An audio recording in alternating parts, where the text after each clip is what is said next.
Okay. 3, 2, 1. That works. Welcome back to the Movie Draft House. I'm your host, Mark, joined by co-host Jeff right next to me. I'm going to put my shoes on because I feel weird with my socks out and people see how dirty they are on camera. So I'm going to put my shoes on. Why do you have dirty socks?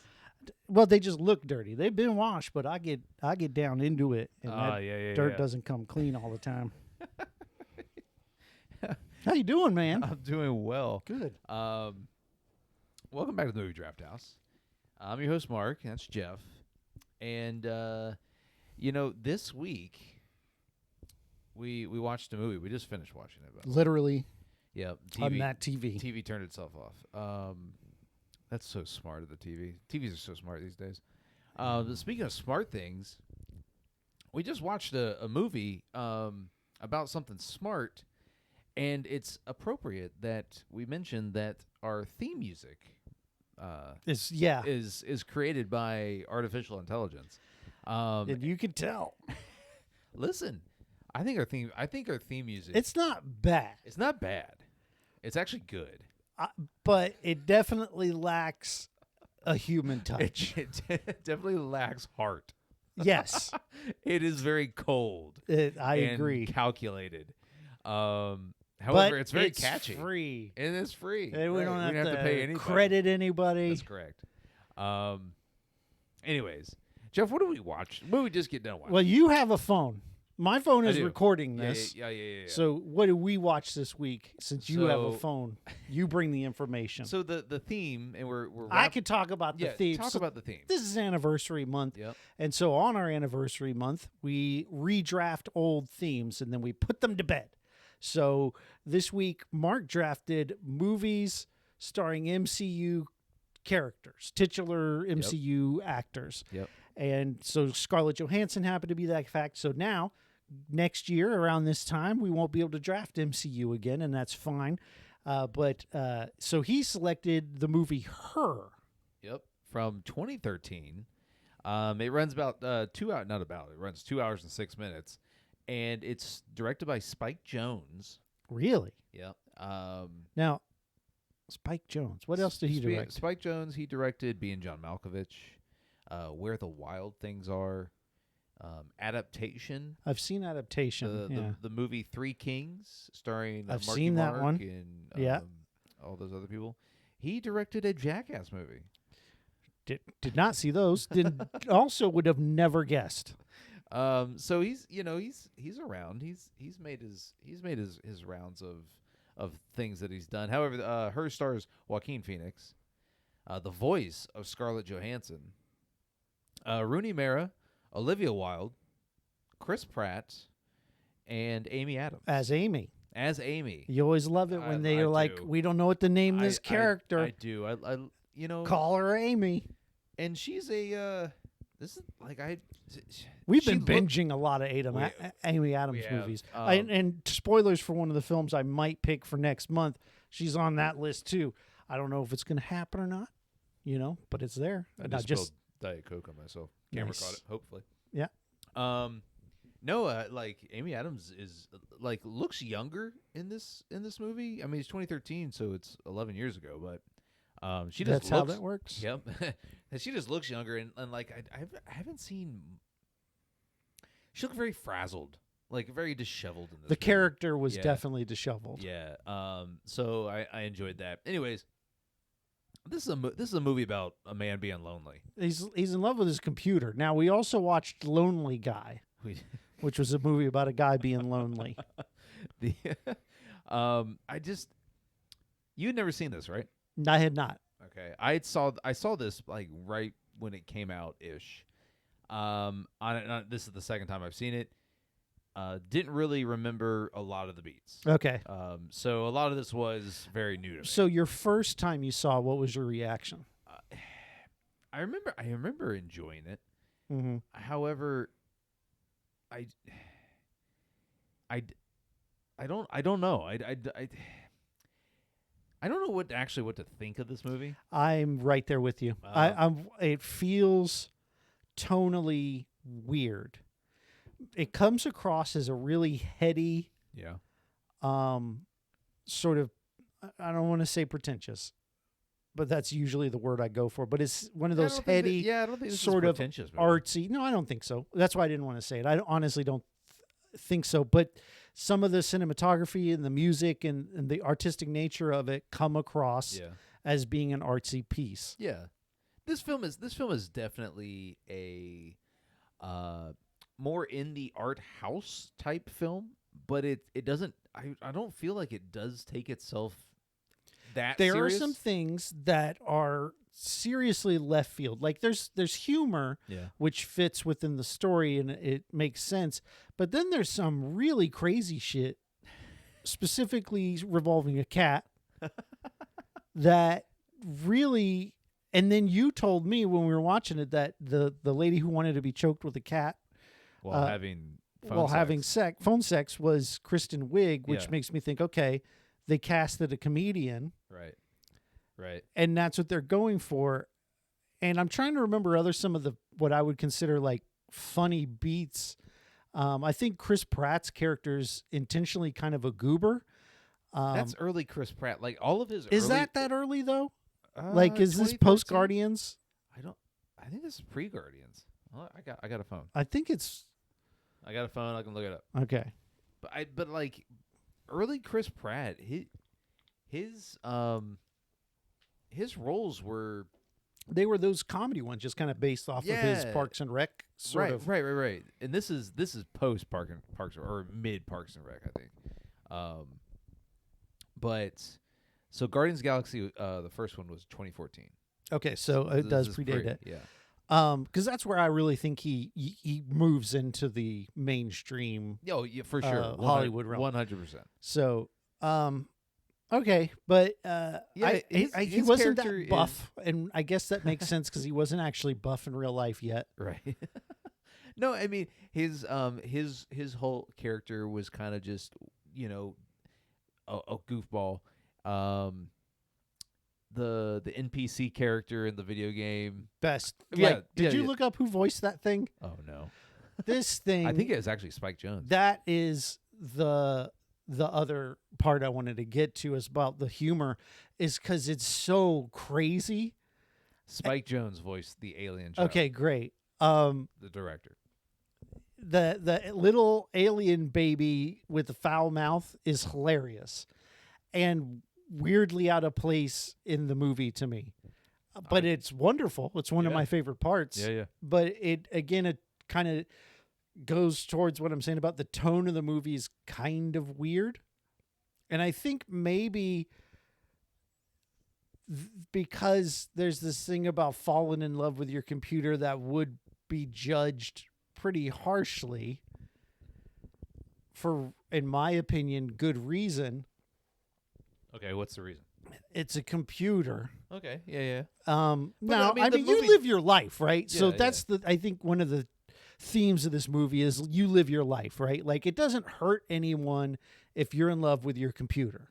Yeah, I mean, what you do in your house is what you do in your house. Right. And I will say there was sort of a parallel that I picked up about acceptance in people who have other lifestyles. Sure. So there's the scene where he's like almost coming out about being in love with his computer and telling his close friend first. And she's like, or it just came across in conversation.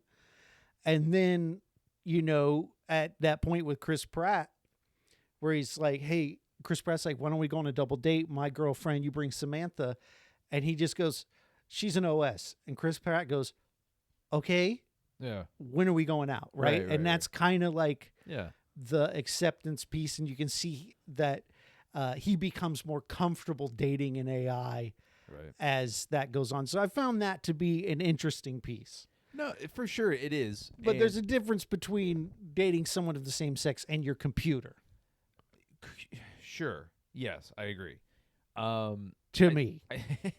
I think there is a lot, like watching this movie in 2024, and it came out in 2013. I mean, we're talking two ends of the spectrum in regards to technology, almost. Yeah, because AI was not, this kind of now watching it, it's like this could happen. Like AI, I don't think AI is as sophisticated as people think it is yet. I think it's really good at making you think it's sophisticated. And that's what they want you to think. Right. But I don't think that it can be as so this AI is different though. Like this isn't like falling in love with ChatGPT. Even though I am in love with ChatGPT. I also am. Please don't kill us during the singularity. The sophistication is different, like understanding humor and things like that, which Samantha does in this movie. She makes jokes, understands jokes. She teaches herself emotion, like the inflection of voice tones and yeah. And it's she's great in this movie, which is Scarlett Johannson. It's not really a surprise that she's great, but for doing all of her acting audibly, yep. She does a great job. And I think too, if you look at Joaquin, he's really good in the movie. So all of that is great. Let me talk about the great. Okay. They're great. Yeah. Also, the visuals in this movie are really great. It does a great job of being this near future, because there's so many times where you're like, it feels like it could be today, and then something happens, or they go buy something, or just a little bit of future. Like it's not crazy cyberpunk. Everything is bright colors and electric. Right. It just feels a little different. It feels like it could be a possible future. So I think that's really great. And some of my favorite like science fiction that I've read is near future. I like stuff where there's just a little advancement in technology and seeing how that affects the world. And that's what this is. And I appreciate that about it. Yeah, and I, like you mentioned earlier, this movie is very appealing to look at. The cinematography is really good. Just like kind of sweeping shots and there's a lot of there is a lot of artistic cinematography here. And sometimes like throughout the movie I'm like, why are we seeing a shot of a manhole cover? Like, I don't care. That was weird. Right. And like a lady walking down the street. And I'm almost trying to find like symbolic reasons. Yeah. Like, I guess and things there was some. There was the owl, which we both kind of snickered at as like, oh, that's a lot of symbolism there. But I'm wondering if it's because at that point things were going to shit, and then it kind of panned past the sewer thing. Maybe that was it. Maybe. I mean, you just pulled that out your ass. That's a one-to-one connection right there.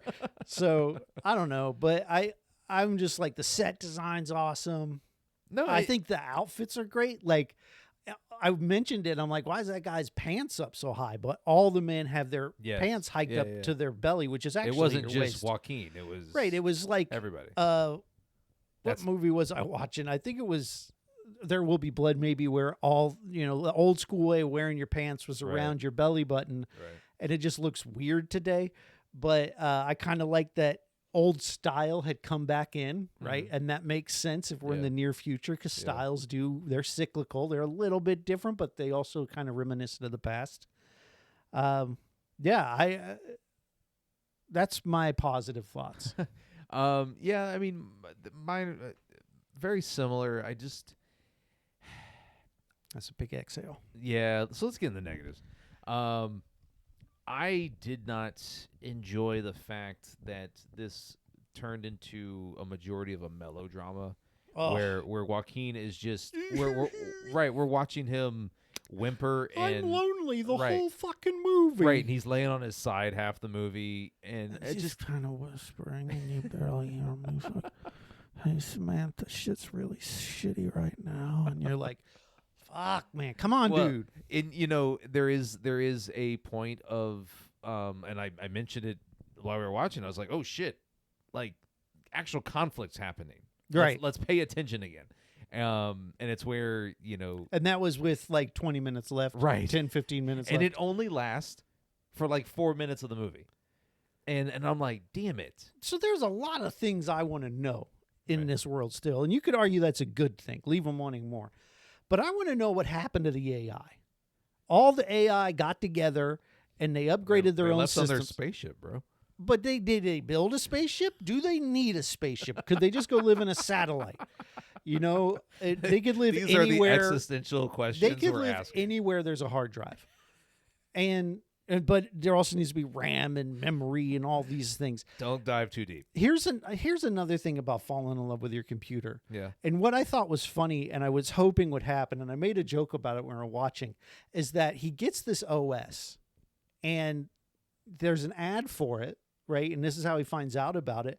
And you kind of wonder, what did he do to get this OS? He had a pamphlet, so maybe he purchased it or got it in the mail. Yeah. Which is kind of funny. Who orders software in physical form anymore, much less in the near future? But did he pay a license fee? Does he have to renew the license fee? I pay for antivirus software, Right. and I have to re-up every year or 3 years or however long. And I just kept waiting for the moment for his credit card to get declined, Right. and him not be able to access it again. What we talked about it during the film is that like he has got to be making a ton of money. So he writes letters for other people. He ghostwrites essentially, which is interesting enough.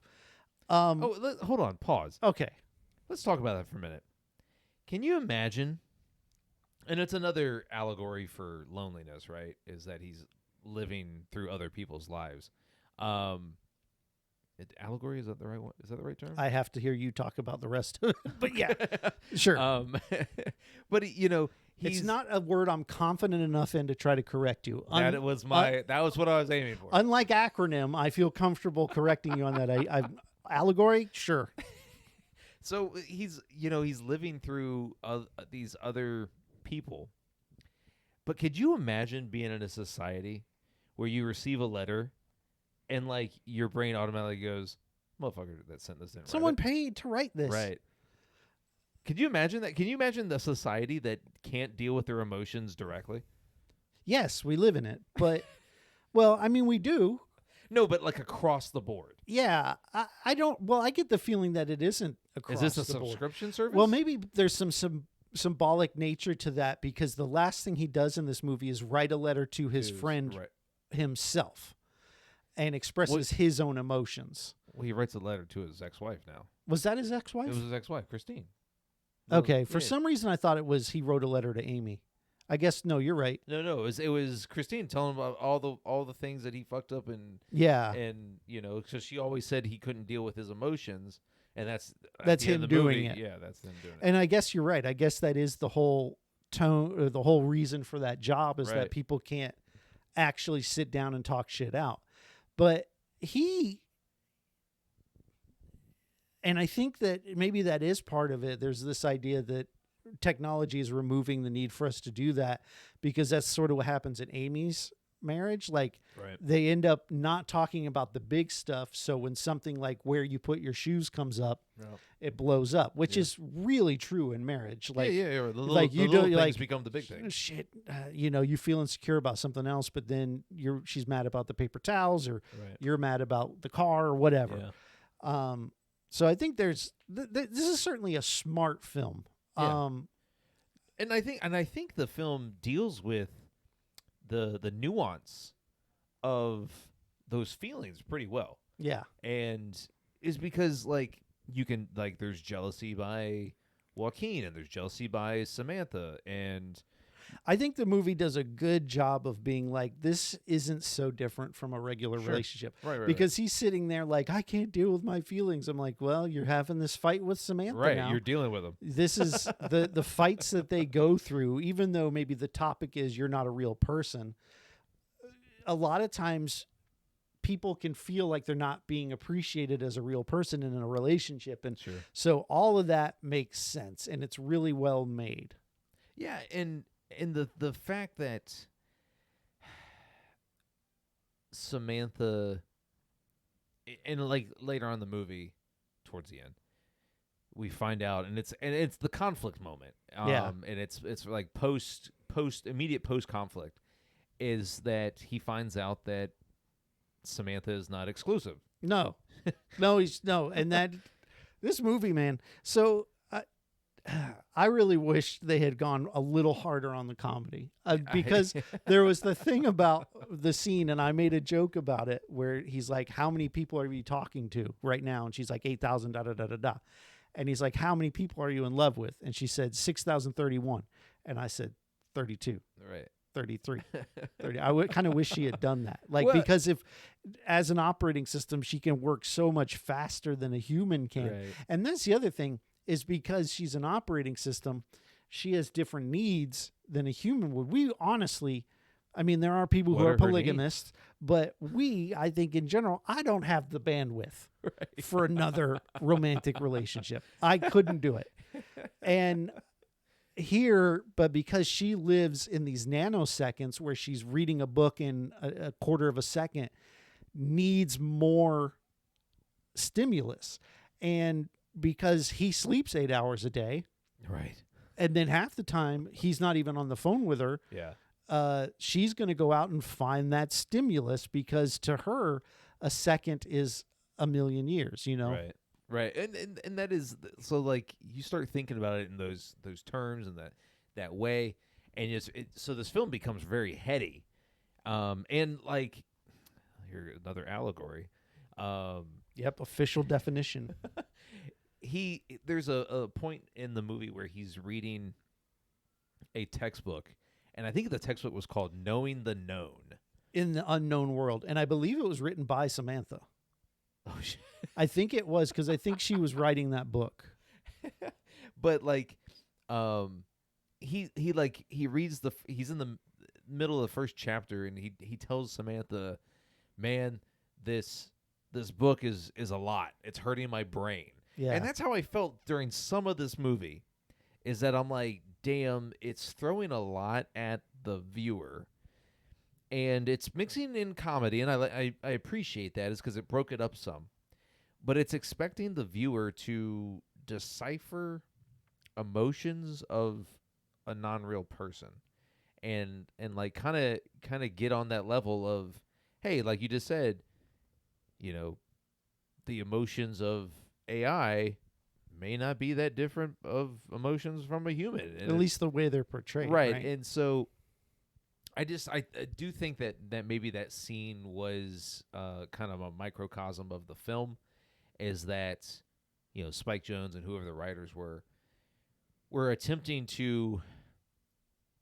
and I think they did a good job, is portray AI as, or a relationship with AI, and how this artificial intelligence is growing and evolving, Right. and learning and doing all these things on the fly, and how this dumb dude, Joaquin Phoenix, Not that dumb. got caught thinking that she was exclusive to him. And like, if you think about it, you take a step back and you think about it, it was like, oh, holy shit, she's connected to all things. Yeah. There's a lot of assumptions that were made.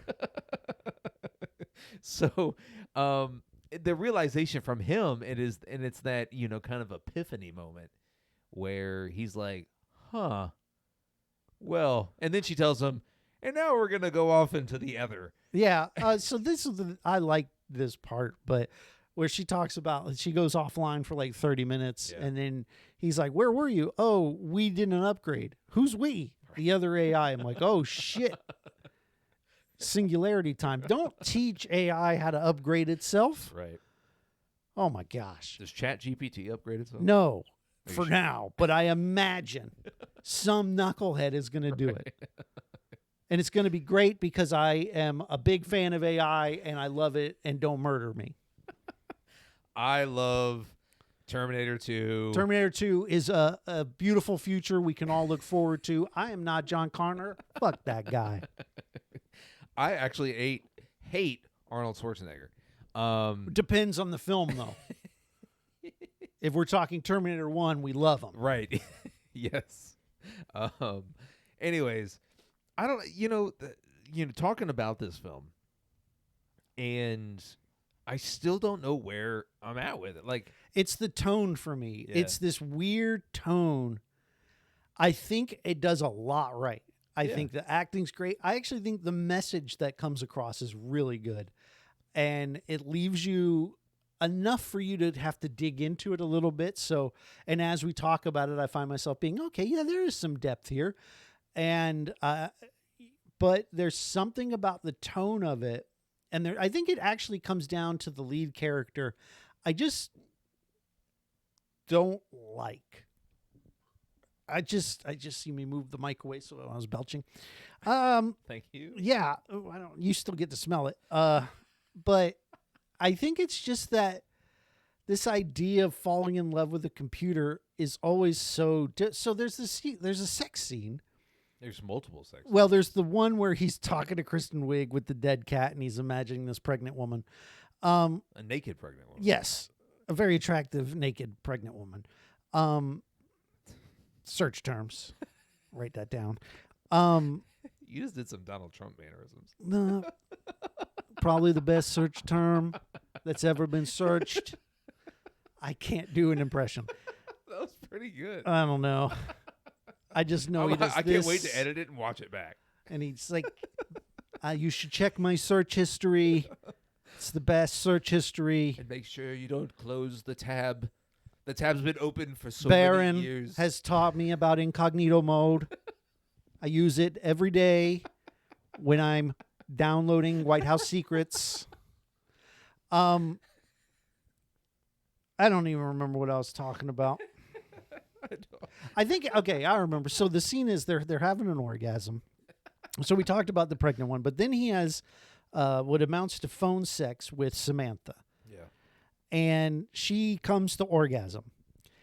And then later she wants more sex, but the physiological nature of orgasm is not something AI or a computer can understand. Well, she's mimicking. That's all she's doing is mimicking. But maybe, yeah. But I because think they talk about it earlier on, where he's like, "Why are you breathing like that?" Yeah, you're right. But I think for me, if I'm having phone sex, first off, which I guess this is true too, with real phone sex, the person might have a clitoris on the other end or a penis, and or both. But they're faking orgasm, right? Sure. So I guess it's not any different than that. Yeah. But when you're in what is supposed to be a romantic, mutually respective relationship, and she's mimicking an orgasm, me, on my end, I'm going to be like, well, hold up. That doesn't make sense. I have to do cleanup. She's virtual, and there is no cleanup. And this is not fair. This is not fair. It's those sorts of things that keep me from latching on to this. I understand and I get the character. Like they did a great job of establishing why he was in a vulnerable place to fall in love with his computer. Yeah. But anytime you're falling in love with your computer, there's going to be just this distance for me that I have trouble connecting with. And I feel like there was another. What I relate this to is Shape of Water, where it was like you're fucking a fish. And I called it fish sex. And there would never be a point in my mind where it's still an alien. It doesn't fully understand what's going on. It was a creature. It wasn't an alien. It was a creature. Yeah. And there's this language barrier. Yeah. And there's also no true understanding of the intelligence of the creature. And so there's that disconnect for me. And I'm really realizing this now. I felt the same way watching Shape of Water, is that this doesn't work because that creature isn't maybe intelligent enough to understand what's happening, or they're interpreting it differently. And I think because there's this AI, it is in this cloud. It's really just ones and zeros. It can mimic emotion, but it can't feel it. It doesn't have a physiological change. The thing with emotion for humans is there's a physical change. Your heart rate can increase or lower. Like a computer, when it's mimicking thing, they don't use more energy or whatever, and it's their hard drives don't freeze up. I had a heart attack at 42. Stress probably had part to do in it. And if a computer is mimicking stress, I don't think it's going to wear down faster. Would you get upset if the computer mimicked a heart attack? Like in fucking that movie we just watched where Michael Douglas had a fake heart attack? I'd be a little upset. I'm an expert in emotions now. I saw Inside Out 2. Ooh, you saw the second one. Yes, I did. The sequel just came out really good. Keep your eye on this. When does this release? I don't even know. Check the YouTube page. Check the YouTube page. I got my 5-minute review coming for it, or it's out now. Who knows? Anyways, It's probably out. it is probably out. But I do think like the emotional level, and I don't have a problem with the emotions, just because of the two actors, and the how good they are in the film. Like I'm a big Joaquin Phoenix fan. Mm-hmm. I mean he's kind of fucked up as a person, but like as an They tend to make great actors. right, as an actor he is phenomenal. Mel Gibson. But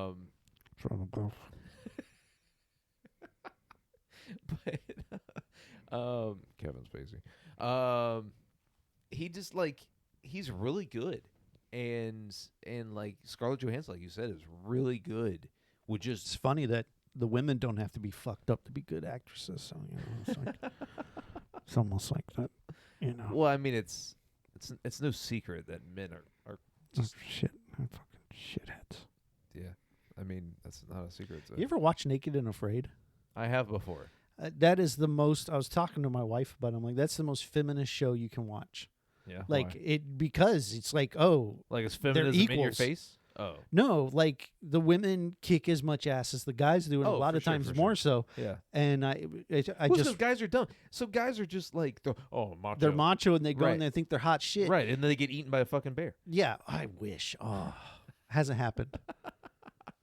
But like no, I get what you're saying.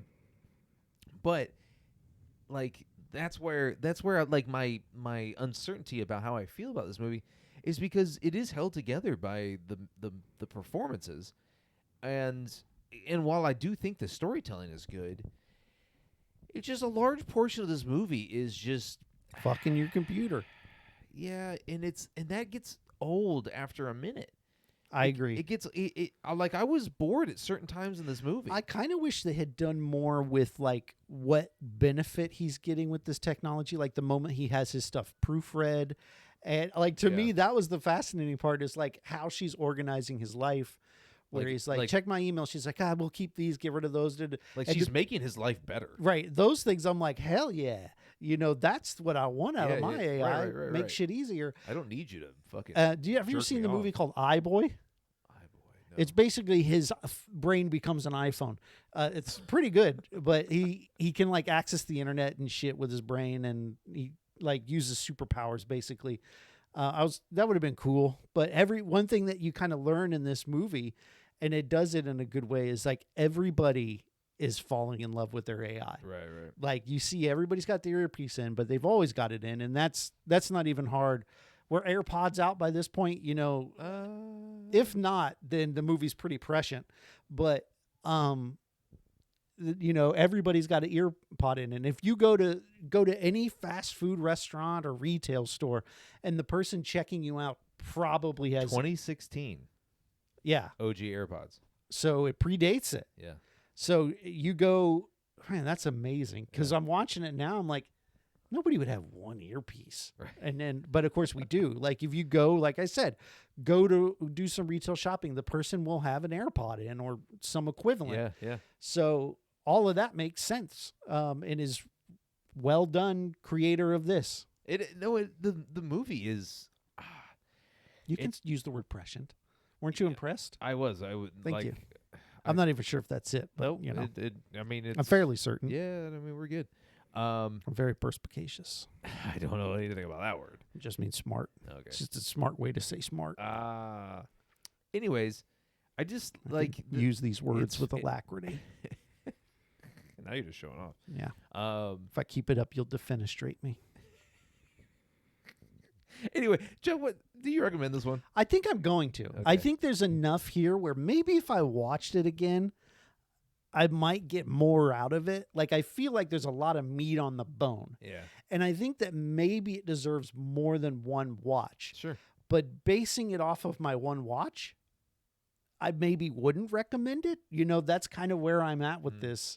So I think there's more bad than good, and I think it spawns some good conversation. So I'd say, yeah, give it a watch. Yeah, so I think this is maybe my first time here on the pod where I've gone into us recording, Mm-hmm. not really sure how I feel about it, and Oh, I got the hookup too. You were pretty on the fence. right. I didn't know how I was gonna go with it. Yeah. But like now I still don't know if I would recommend it, and Yeah, I kind of feel the same way. So if you put a gun to my if you put a gun to my head and said, watch this or Ready to Rumble. ooh, it had to be Ready to Rumble. Then you can't recommend this in Okay. good conscience. All right, then I won't. I won't. But and then with that argument, I'm rescinding my recommendation because I would also rather watch Ready to Rumble. From now on, we're just That's- going to base everything that off of the Ready is to Rumble meter. The line, like if you can't decide, and then you put it up against Ready to Rumble, and like fuck, I'd watch Ready to Rumble. I think that solves it for you. No, and I think actually I don't know, but I thought Joaquin Phoenix was nominated for this. Yeah. But I don't know. But yeah, I mean, the film is it's good. It is. It's a good film. It's just it doesn't. I don't think it meets the standard of what we. I what agree we've with said. that. It's So, just there's something missing. I can't Yeah. put, and I'm just going to reiterate. I didn't recommend Shape of Water, and I think for the same reason, where I just could not get in and buy the relationship. right. There's always that part of me watching it being like, it's a fucking fish. It's your computer. And I just can't get past it, despite You're fucking your fish. which is a computer. Like I just can't jump past that, despite both of those films being very artistic, Yeah. very appealing to look at, extremely well acted. Yeah, I mean, right. The premise Right. is what I can't get past. Right. And I think for both of these films is that there was just lulls of just kind of just nothing. Right. I'm sad again. Oh my god. Anyways, all right, we're not going to recommend that, but No. you know what I do recommend? Draft night. Draft night. We bitches. draft night, bitches. Look, I got mine right here. All right. You sure that's not it? Oh. Yes, I'm certain that one has nothing on it. So tell us. So about, what we're going to do? It's July, It and is? here in the United States of America, Yep. July we celebrate the birth of our country, and all the terrible things we've done in that time. Yep. As a nation. So actually, I just shoot off fireworks. yeah, I mean And- that's what a lot of people do, but I mean, I get it where you would just sit I alone just in a sit room in my room, and- fucking my computer and crying because it's so sad. all the monstrosities our country has committed. Anyways, We so are going to do. We're going to look at movies.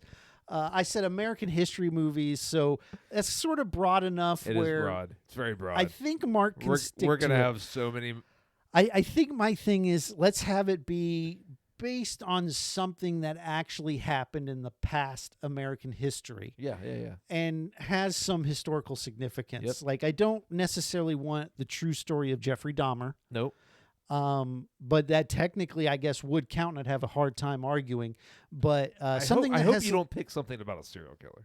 No, I wish I would have, but I didn't. In my own definition of what I'm thinking, I don't think that applies. I Okay. think a great Right. historical figure Yeah. makes sense, but not something like a serial killer. Yeah. I agree. So if you'd like, I'd go first and give you an idea. You go first. Or me If go that's first? what is that okay with you? That's fine with me. All right. So the first movie, again, kind of, I looked at this and I thought, well, I can't be all like, woohoo, USA, this and that.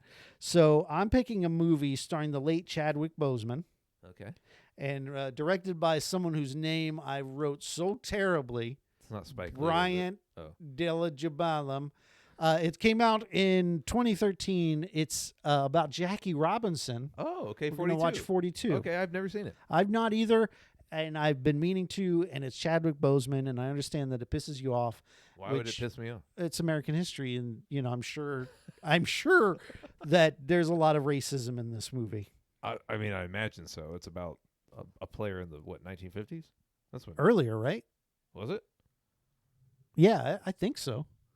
Okay. Well, we're gonna find out. Yeah, when Jackie Robinson. Like, that's the thing. I'm naive. Like, this is to educate myself as well about. Like, I know the bare bones about Jackie Robinson, right? Sure. I know he broke the race barrier in baseball, but And baseball is America's pastime. some would argue. I'm not a huge baseball fan, but I'm looking forward to watching. Plus, we get to watch the late Chadwick Boseman, who gone too soon. Good. Always good. All right. So I'm gonna close out a blind spot in my filmography with this actor. Hope someone's writing this and down. I hope you take note. I hope you. This is a monumental occasion for the podcast. Van Damme. We're gonna watch from 1989. Did you hear me?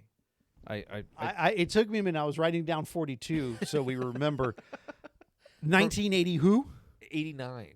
All right, it's the oldest movie I've ever picked. It's the oldest movie I've ever picked. It is the oldest movie you ever picked, but it is also as close to being the 90s as you can get. Right. This one stars Tom Cruise. Ooh. We're gonna watch Born on the 4th of July. Okay, I've never seen it. I have not either. I think that's appropriate, though. It is appropriate. It's a war drama. Does our episode release on the 4th of July? Because if it does, maybe we swap switch. these around. Oh, let me look. Got the calendar open. Going to July. Ooh, July 4th is a Thursday. Let's swap it around. We'll All do right. 42 second. Okay.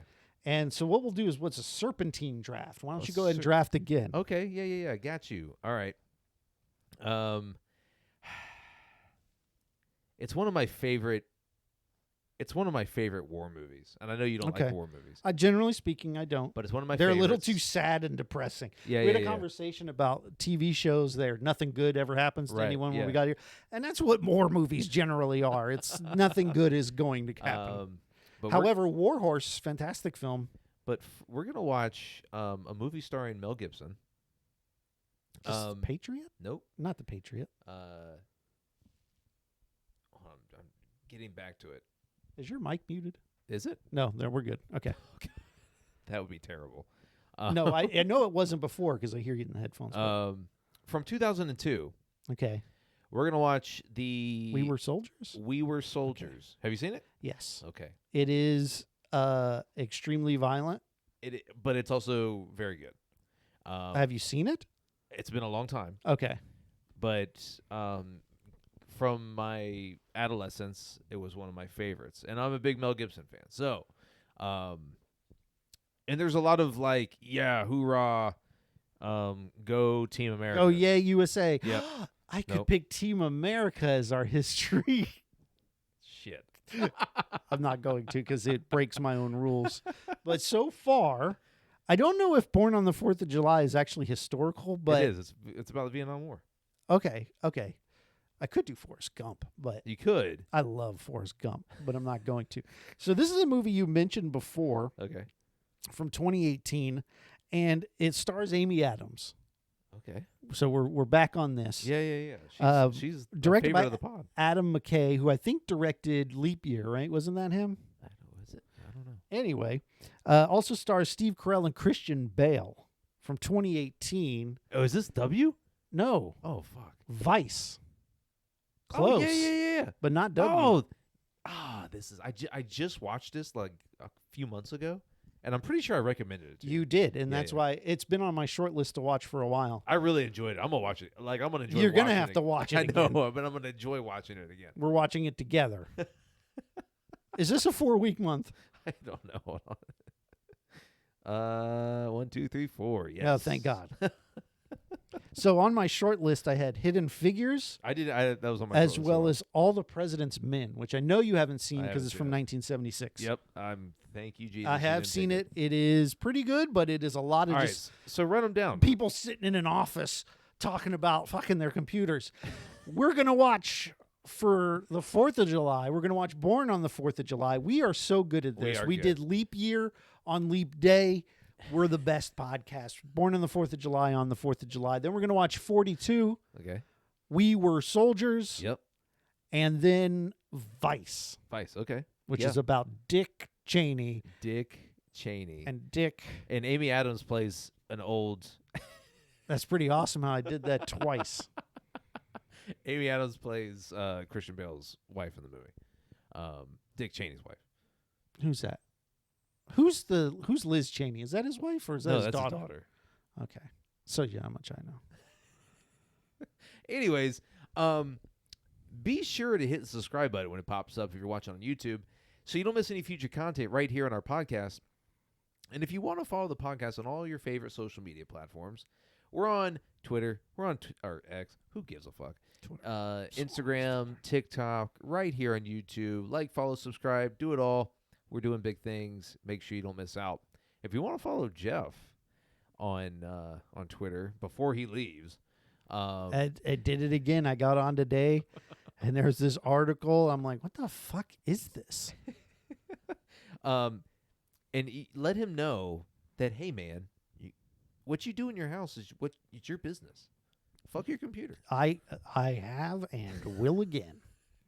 Give him a follow at Podcast by Jeff. Yeah, and if you want to get in touch with Mark and tell him the reason his keyboard is sticky is because you can find him at I Heard You Liked. I think everyone knows where that was going, so I didn't need to finish the thought. It's not sticky. You wipe it down? It's very clean. Oh, it's the wall underneath it.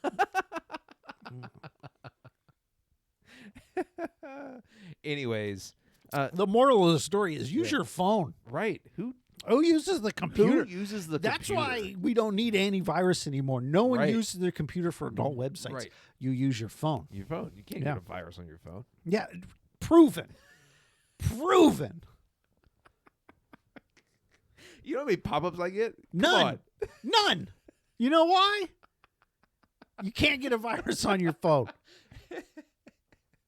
Anyway, Jeff, any last words? Nope. Use your phone. That was my words of wisdom. God, you're so good. If you're going to porn it up, use your phone.